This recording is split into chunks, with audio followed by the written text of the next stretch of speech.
Good morning, everyone. If you haven't been paying attention or sincerely don't know, my name is Garnet and I'm from Whistler, British Columbia. I am honored to be delivering this chapel speech to you today, and I'd say I'm pretty nervous to be up here. Not to mention, I've struggled to figure out what I wanted to share today, but without further delay, ladies, gentlemen, and that technicolor rainbow in between, here is my chapel speech. Now, before getting to the nitty-gritty, I'd like to begin with a story, and bear with me, it'll sound cheesy at first. Here, I'll even make it sound like a campfire story. It was a dark and stormy night, but instead of the storm raging in the sky and all around, it raged within me. It was the end of my grade 11 year at Appleby, and after my final exam, my mom picked me up with all my belongings from Pole's house, and we headed up north to Sparrow Lake in southern Muskoka. Every night, I'd make campfires to pass time as I was counting down the days until I'd leave Ontario and go back to home to British Columbia. After my final exams, I had 14 days until I would leave, but by this evening, only 2 days had passed since we arrived at Sparrow.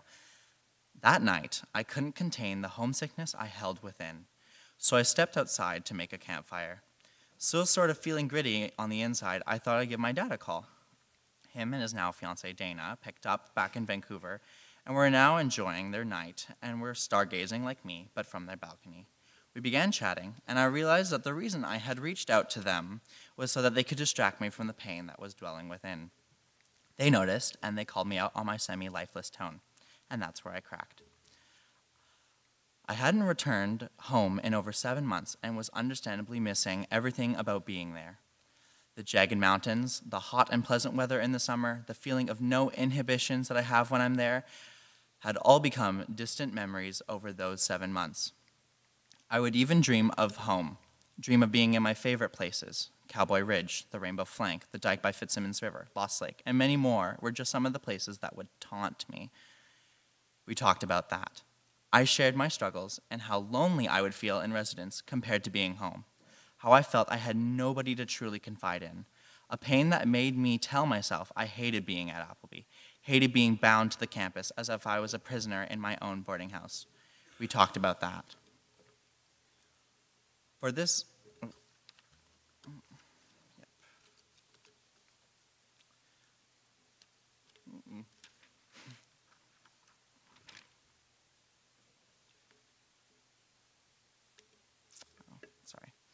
through this conversation with those two, they helped me realize that even though I was in a lot of pain and in really a bad place emotionally, that there was an easier way to deal with all these conflicting emotions. And that is where I introduce to you all, creating a context and choosing to stick with it. Essentially, it's a change in how you choose to think about a possibly undesirable situation. But simply making a context is not enough. You have to act on it.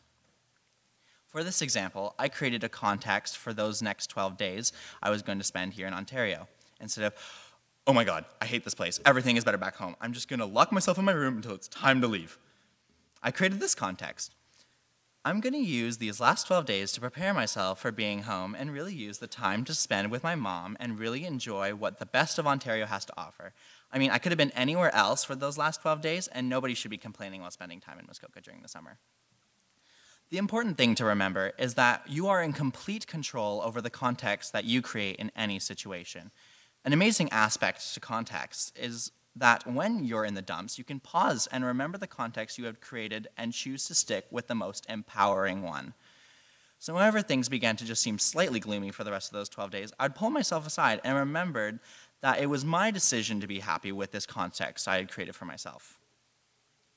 In those last 12 days, instead of constantly calling people back home just to complain about how much I missed them, I applied myself to the things around me for enjoyment. I went longboarding, I played and finished a video game I'd been putting off for almost a year by then.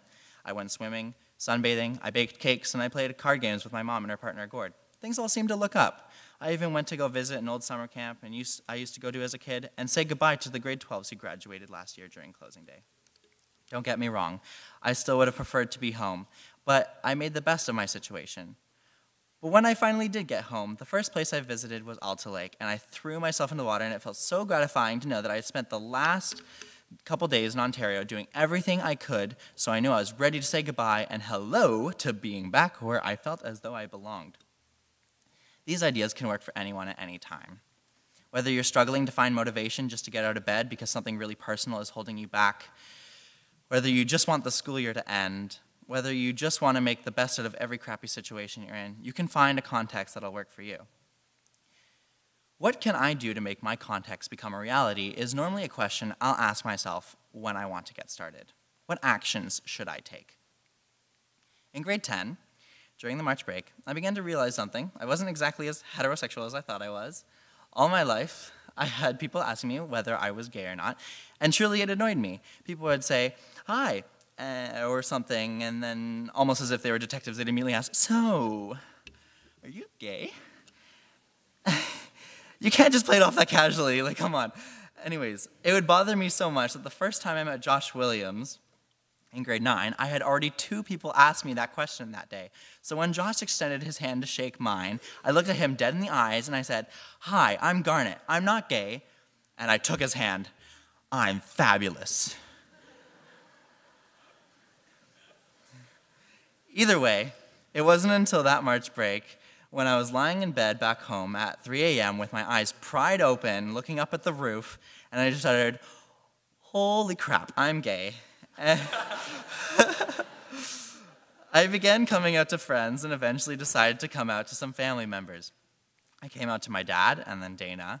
I never expected it to be hard to come out to them, but when I went to say it, it almost felt as if I was being choked by some invisible force.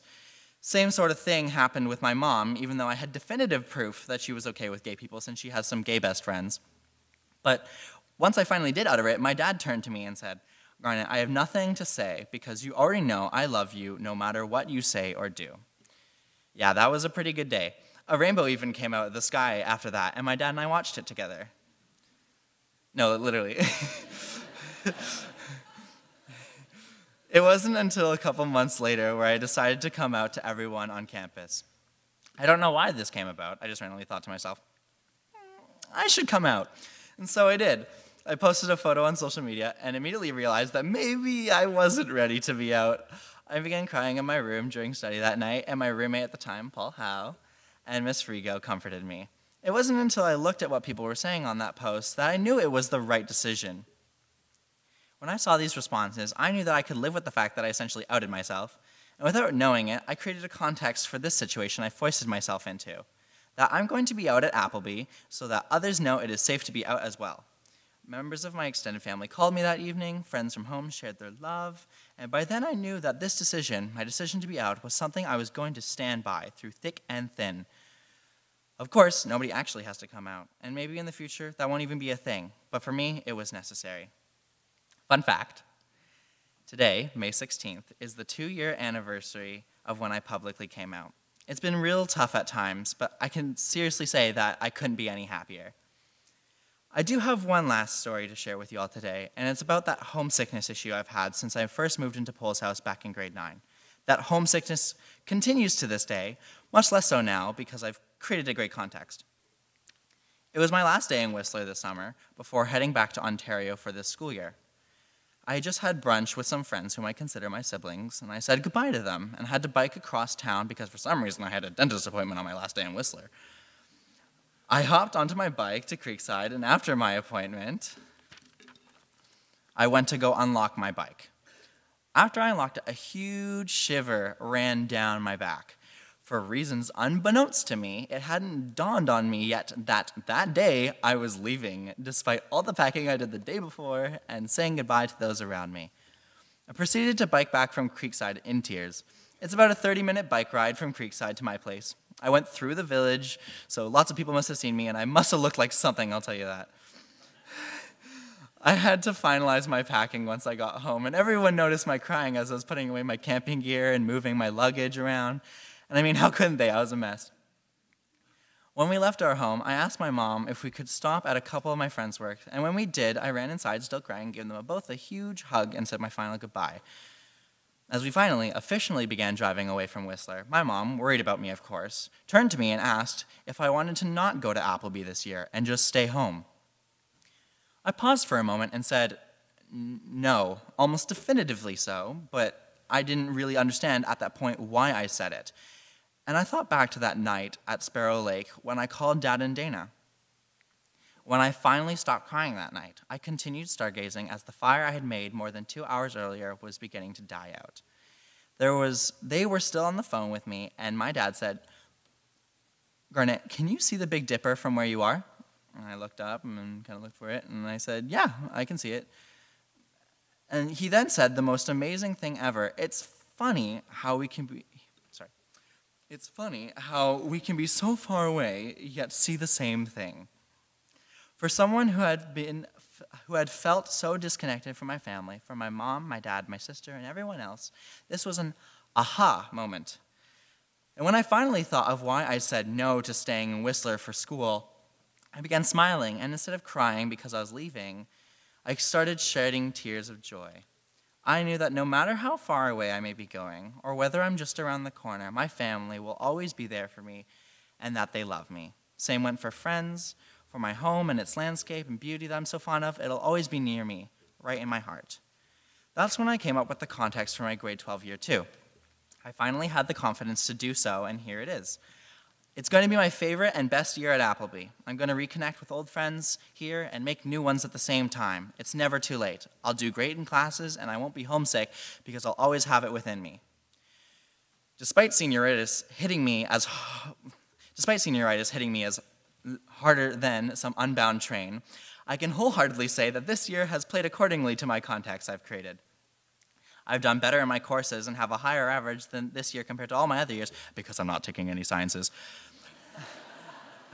And I've forged stronger bonds with my fellow peers. Even though I've had a couple times this year where I wondered, what the hell am I doing here? I managed to pull myself aside and remember my desires and my context. I even made a context for the grade 12s, by the way. This last month that we have together this year, it's going to be amazing, and we're all going to leave with smiles and satisfaction. Wherever we end up, we'll make the best of it, whether at uni, taking a gap year, or whatever else fits our fancy. For the new students, and for those of you who'll be returning, I guess you'll all have to figure out what context you're going to choose for your time here. Don't worry, you got plenty of time. And here's my sample context for you. My time at Appleby will be great, no matter what. And if that's not enough, how about a context that applies to everyone at all ages, everywhere? My life is going to be great, no matter what. Yeah, I like that one.